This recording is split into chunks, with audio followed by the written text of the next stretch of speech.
ఉత్తరప్రదేశ్లోని ప్రయాగ్రాజ్లో మహాకుంభమేళా అంగరంగ వైభవంగా సాగుతోంది. ఇప్పటి వరకు దాదాపు 9 కోట్ల మంది భక్తులు పుణ్యస్నానాలు చేసినట్లు అధికారులు తెలిపారు.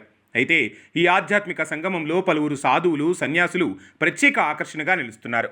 తలపై బార్లీ పండిస్తూ ఒకరు, చిత్ర విచిత్ర వేషధారణలతో మరొకరు. ఇలా సోషల్ మీడియాలో బాబాలు ట్రెండింగ్లో ఉంటున్నారు. ఓ బాబా ఏకంగా 6.5 కిలోలకు పైగా బంగారు ఆభరణాలను ధరించి కుంభమేళాలో తెగ సందడి చేసేస్తున్నారు. కేరళకు చెందిన స్వామీజీని ఇప్పుడు గోల్డెన్ బాబాగా పిలుస్తున్నారు.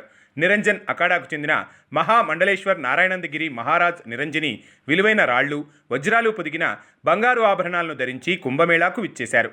వీటిని వివిధ దేవతలకు గుర్తుగా ధరించారని, దీనివల్ల తనకు పాజిటివ్ ఎనర్జీ వస్తుందని తెలిపారు.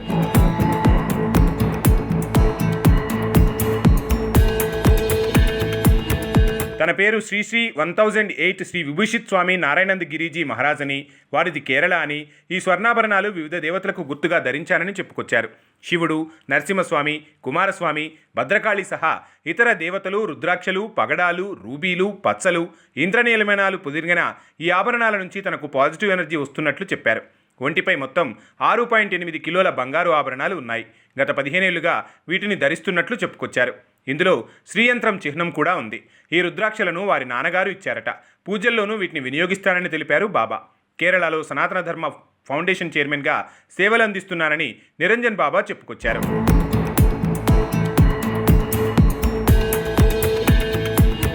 మరోవైపు జూనా అఖాడీకి చెందిన ఐఐటి బాబా అలియాస్ అభయ్ సింగ్ ఆశ్రమం నుంచి వెళ్లిపోయారంటూ జరుగుతున్న ప్రచారాన్ని ఖండించారు. తన మానసిక స్థితి సరిగా లేదని, డ్రగ్స్ తీసుకుంటున్నానని ఆశ్రమ వర్గాలు ఆరోపించాయని తెలిపారు. ఈ విషయం అందరికీ తెలియడంతో అభయగ్ ఆశ్రమం విడిచి వెళ్లినట్లు పేర్కొన్నారు. అయితే ఈ ఆరోపణలను బాబా తోసిపుచ్చారు. తనకు పేరు రావడంతోనే ఇలాంటి లేనిపోని నిందలు వేస్తున్నారని చెప్పుకొచ్చారు.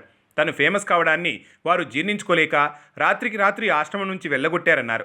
తన మానసిక స్థితి సరిగా లేదని సర్టిఫికెట్ ఇవ్వడానికి వారెవరని ఈ ఐఐటి బాబా ప్రశ్నించారు. మొత్తంగా కుంభమేళాలో బాబాల సందడి నెలకొంది.